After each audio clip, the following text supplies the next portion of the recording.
It's just so interesting because like a lot of the rules are gone now. So the world is kind of shaking itself out. We're not really sure how this is going to shake out. So Yeah, the like, early, like an yeah. interesting example for Mr. Beast is Gary V.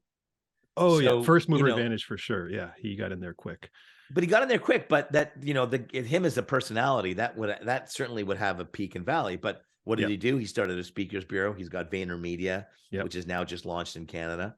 yep. So, as to your point, he's building these assets that I would still say are a little bit dependent on the Vayner name, and you want to get it to the point that it's on its name, regardless of the name, that it's not dependent on Gary's personality to drive. It's got to be successful on its own. It just so happens to be called VaynerMedia, but on its own, it's a great shop.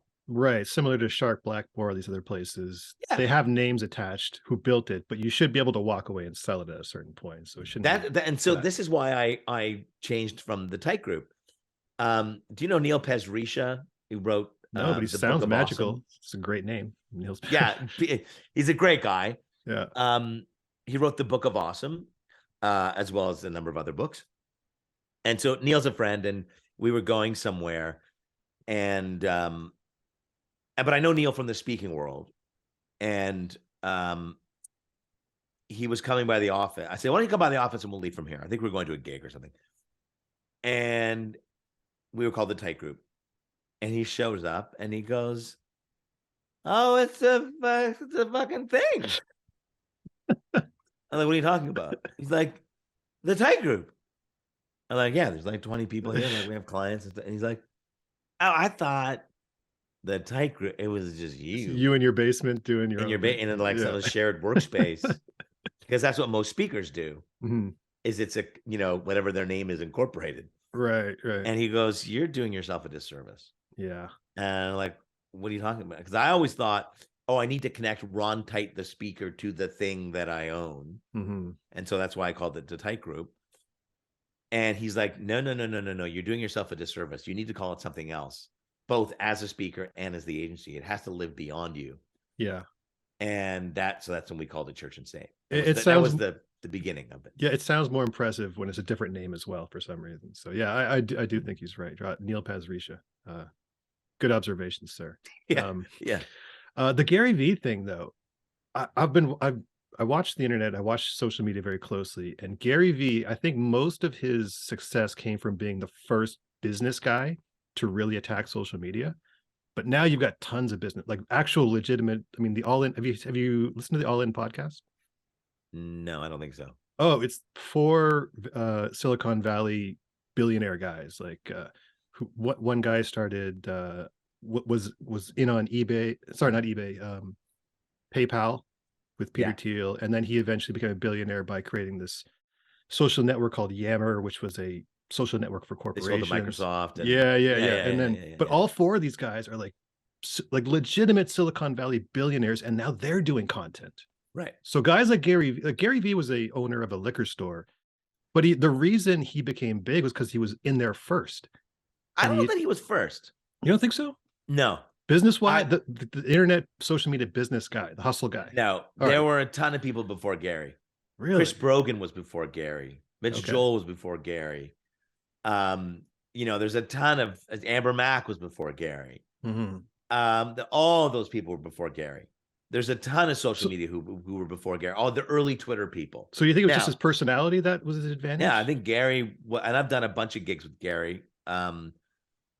I've met him a bunch of times, but he won't remember me. But Could you feel the energy coming off this man when you were yeah, close to him? the first time I did a gig with him, there were two things that really impressed me. One is he showed up, he went to a green room and he worked. There was no like, look at me, I'm Gary V. He worked his ass off in a He green better be, room. because that's what he preaches: work all the Yeah. time. So he He better be worked. working. Yeah, And until someone came and tapped him and said, "You're on in 2 minutes." He's like, "Okay, give me the mic. There we go. Out yeah. on stage." Boom. Blah, blah, blah, blah, blah, blah, blah, blah, blah. I still remember the first time. It was the art of marketing. And he said in Calgary, you're all marketers, who's not on Twitter? Put up your hand.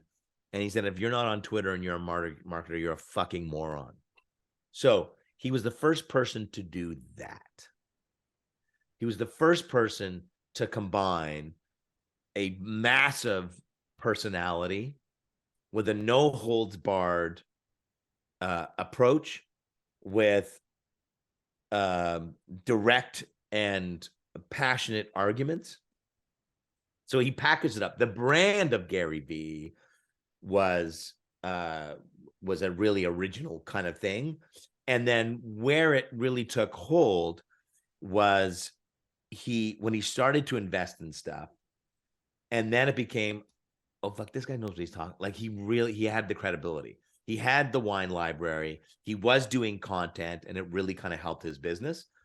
Whereas a lot of people were talking about it, and I'd say Mitch Joel was kind of, and Mitch, full disclosures, are one of my best friends, but he was kind of out talking, but also applying a twist homage. So he was doing it from an agency perspective. But most of the speakers were out there who were speaking about it and just using the tools. They were just like, they were big on Twitter, but weren't like, they didn't have a massive corporate success behind them. Their business was the speaking business.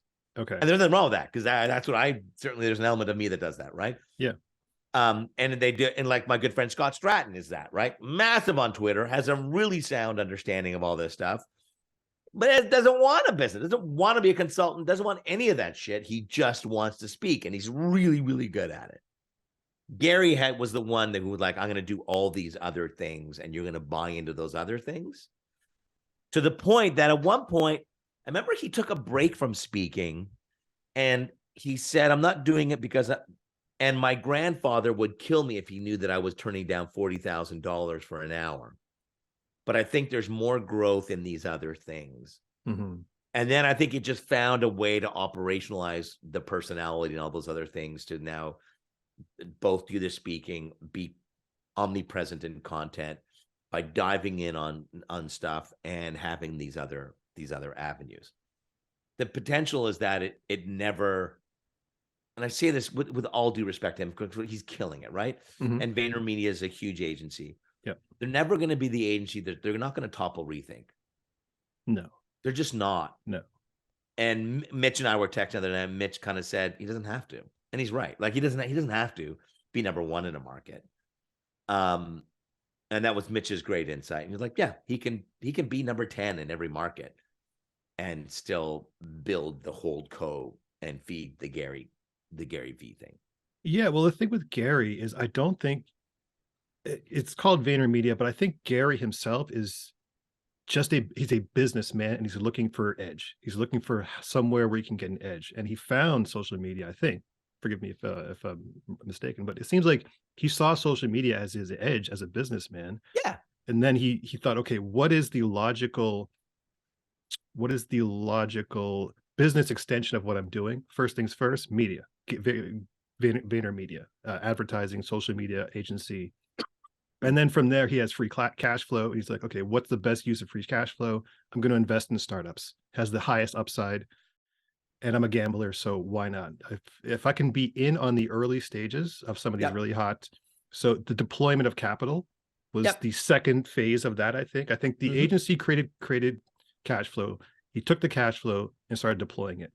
Now, it'd be interesting to see what he does next, actually. But I do think he's not a media guy, he's social media. He's a business guy who's adapting to the changing environment and looking for opportunities. That's what I think, which he's done incredibly well, though. So yeah, he's an impressive guy.